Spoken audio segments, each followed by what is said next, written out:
IFM. Report!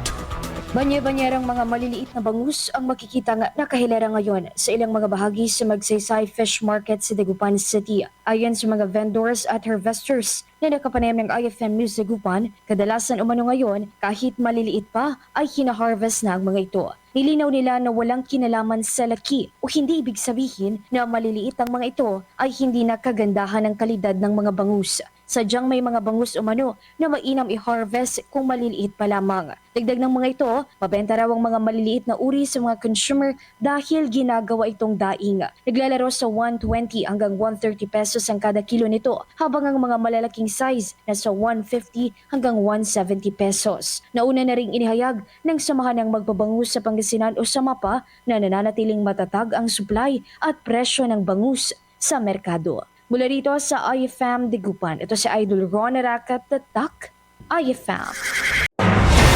IFM News. IFM News. IFM News.